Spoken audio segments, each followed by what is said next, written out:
Assalamu alaikum. My question is for Mr. Yusuf.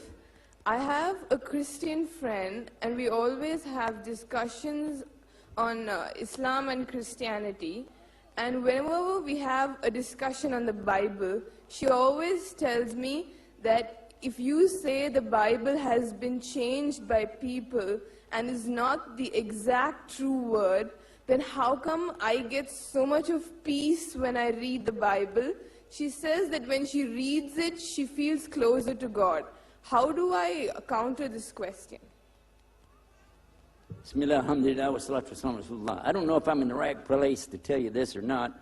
We got a lot of fans here that like the idea of having debates with people. We got a lot of Ahmadiyyat fans, and we love him very much. And Dr. Zakir Naik's fans are here. I'm in the heart of that.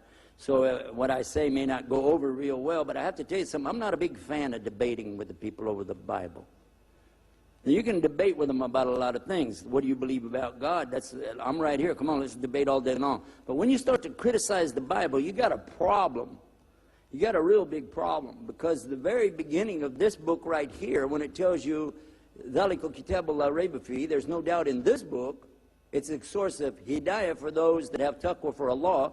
And then it continues to tell you, but it's only going to be for those that have the taqwa for Allah. Then they have to believe in the ghaib, the unseen. They have to establish regular worship. They have to pay their zakah. Then they have to believe that this is coming down to Muhammad and Sallallahu, and they have to believe in the book that came before. Then at the end of the same surah, it's telling you that these people, they say, those that are on the right belief, we believe in Allah, وَمَلَائِكَتِهِ وَكُتُبِهِ وَرُسُلِهِ. And that kutubihi means his books, or book. And you have to understand that the Bible really was from Allah. So if I criticize even maybe one or two words are still there from Allah, I would be criticizing Allah's word. It's not a good idea. I don't see that as being a good challenge to attack it, because a lot of what I understand today, I got from the Bible. And I found clarification and confirmation in the Quran. In fact, I continued my studies of the Bible in the Greek and in the Hebrew for 2.5 more years after I was a Muslim. I didn't stop until I completed my degree in it, because I just had something inside of me knowing that there's something here. And it finally came to me, and then I was able to put the Bible down and relax.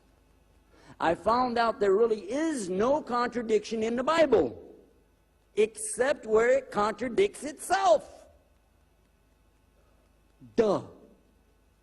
And when I realized that, I said, then the only way I'm going to understand the Bible is to go to the book without the contradiction. And it says in here about the unbelievers, haven't they considered if it was from other than Allah, they'll find within it many contradictions. Go ahead, find one. Go ahead. There's a clear contradiction here. I want you to listen real close to this contradiction. God is not a man. God is not the son of man. You hear that? Now that sounds like I'm reading out of Surah Ikhlas, doesn't it? Huh? Lam yalid wa lam yulad. It sounds like that, doesn't it?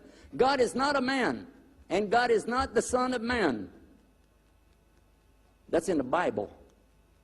That's in Numbers chapter 23, verse 19. I know you want to write that down for your Christian friend. Go and show them it's in the Old Testament, Numbers chapter 23, verse 19. Then take them up to the New Testament in Luke chapter 3, chapter 3, last verse, 38. Look at it. The last verse said Enos is the son of Seth. And Seth, which was a brother to Cain and Abel, Seth is the son of Adam, and Adam is the son of God. Who? Adam is the son of God. Now their argument will be, yeah, but that has a little s. And when we talk about Jesus, we use a big S. I got news for you. In the Semitic languages, which includes Arabic, Aramaic, Hebrew, there are no capital letters. There's no upper lowercase letters. So that's a moot point. It doesn't work. But what I suggest you to do is don't don't try to upset her. Let me explain why, the overall picture of this. If I'm going to debate with them and I finally convince them the Bible is not from God, if I did, well, I already give you the argument the other side, but if I said, okay, now what do you think? She said, I'll never pick it up again. I will never go to the Bible to find any peace again. I'm never going to do it. I'm totally away from it. Do you think that makes her a Muslim? That's not called a Shahada, is it?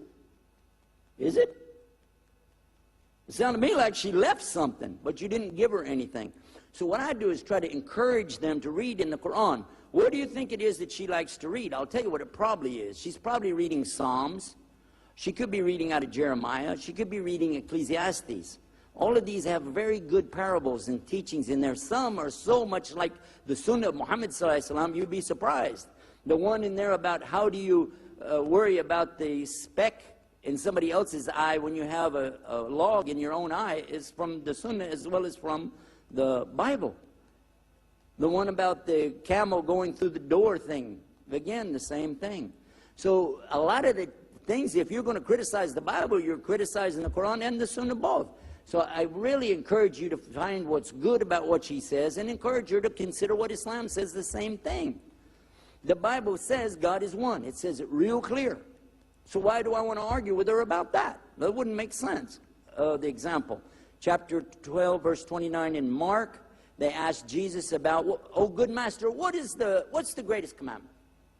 And he said, according to what survives of the Bible today, he tells them, know, O Israel. Because remember, according to him, he only came to the lost sheep of the tribe of Israel. Know, O Israel, the Lord thy God is one Lord. And you have to worship him with all your heart and all your love and all your might. So if this is a teaching that they have, what do I have that's different than that? Do I want to attack them on exactly... I convince them, put all that out of your mind, and then come over to me, and I'm going to reteach you the same thing again. That doesn't make any sense. And you're like cutting somebody off and sinking their ship and not giving them anywhere to go. As Sheikh Jafar was telling us before when we talked about building bridges, he said, you don't have to build any bridges. The bridges are there.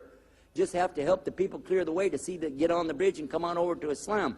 Because you got to remember that the best of the Christians are coming into Islam because they're doing what their book told them to do, which we mentioned earlier, and that is to submit to God on his terms and ask, oh God, your will be done on earth as it is in heaven. If they're sincere about that, what's the logical conclusion? The Bible tells them, I didn't mean to turn this into a speech. You want me to stop here? Yeah, I'll wrap that up there. Then another time we'll go on and I'll tell you the rest of that one. The idea is, though, don't make a big deal out of it. Don't attack their book and attack them. They're the closest to us, really, and I'd like to see them know more about us. Take it easy. It might take them a long time. My dad was a hard sell. He was not easy. He was a hard sell case, but he made his shahada. So just be patient with her. Pray for her, and it's Allah that's going to guide her, not you anyway. Okay, Jazakumullah khair.